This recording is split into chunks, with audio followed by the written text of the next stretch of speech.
English literature.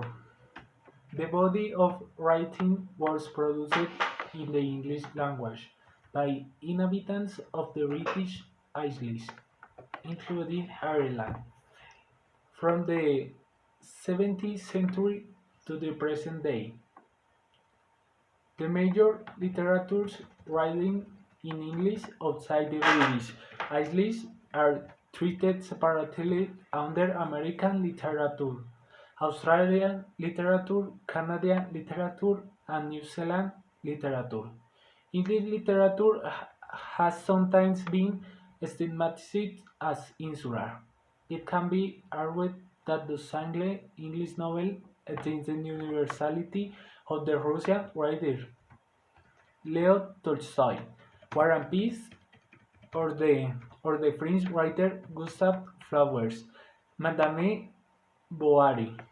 Yet in the Middle Age the Old English literature of the Juventud season was limited by the Latin and Anglo-Norman writings, eminently foreign in origin, in which the German and the Norman conquerors expressed themselves. From this combination emerged a flexible and subtle linguistic instrument exploited by Geoffrey Chaucer and brought to supreme application by William Shakespeare.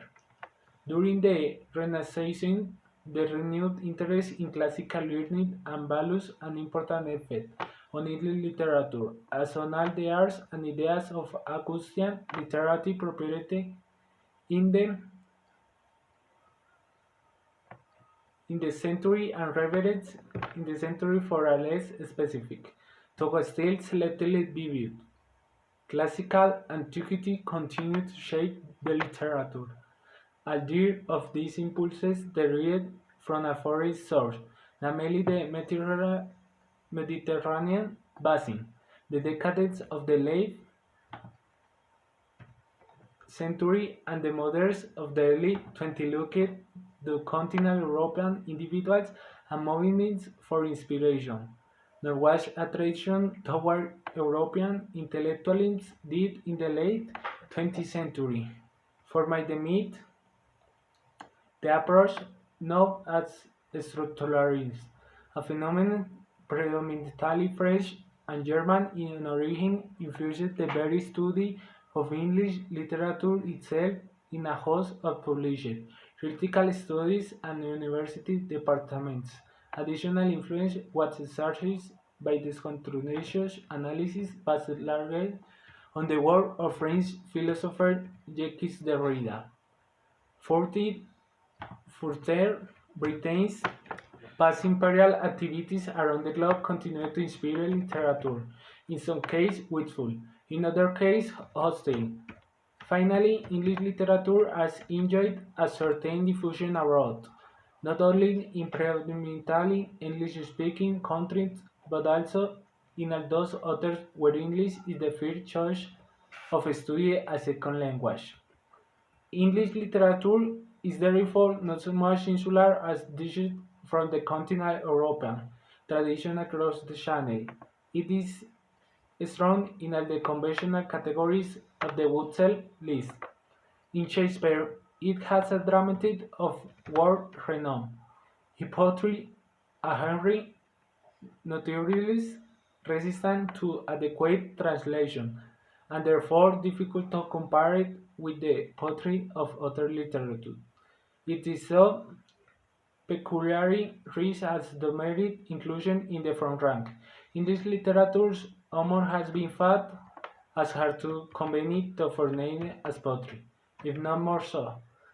A fat and ending permitting bestowal of the label it is striking. English literature's remarkable body of travel within constitutes another counter-thrust to the shades of insularity. In autobiography, biography, and historical writing, English literature compared with the best of any culture, and children's literature, fantasy, essays, and journals, which tend to be considered minor genres, are all fields of exceptional achievement as regards English literature. Even in philosophical writing, popularity thought of as hard to combine with literary value. Thinkers such as Thomas Hobbes, John Locke, David Hume, John Stuart Mill, and Bertrand Russell stand comparison for lucidity, and grace with the best of the French philosophers and the masters of classical antiquity. Had exclusive access to content from art first edition with you. Some of English literature's most distinguished practitioners in the 20th century from Joseph Conrad and this is beginning to versus Naipaul, Anton Stoppard. At this end we were outside British Isles.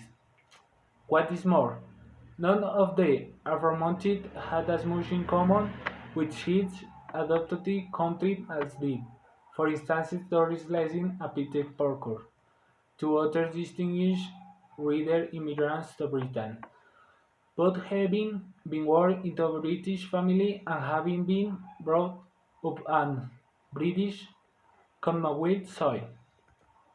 On the other hand, during the same period in the 20th century, many notable practitioners of English literature left the British Isles to live abroad. James Joyce, D.H. Lawrence, Aldous Huxley, Christopher Isherwood, Roy Graves, Graham Greene, Muriel Spark, and Anthony Burgess. In a one case that of Samuel Beckett, this process was carried to the extent of writing words first in French and the translating them into English. Even English literature, considered purely as a product of the British Isles, is extraordinarily heterogeneous. However, literature actually written in those Celtic tones are prevalent in Cornwall, Ireland, Scotland, and Wales. Called the Celtic Fringe, is treated separately as Celtic literature. Yet Irish, Scots, and Welsh writers have contributed enormously to English literature even when they have written in dialect. As the century poet Robert Burns and 20th century Scots writer Alasdair Gray have done in the later half of the 20th century, interests began also to focus on writing in English or English dialect by recent settlers in Britain, such as Afro-Caribbeans and people from Africa proper, the Indian subcontinent, and East Asia.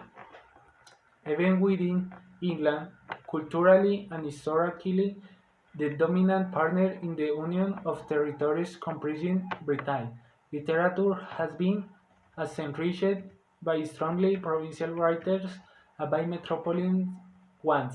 Another constant more reading than not for English letter has been that between social milieux. However, much observers of Britain in their of writing may have between social milieux. However, much observers of Britain in their own writings may have deplored the survival of class distinction.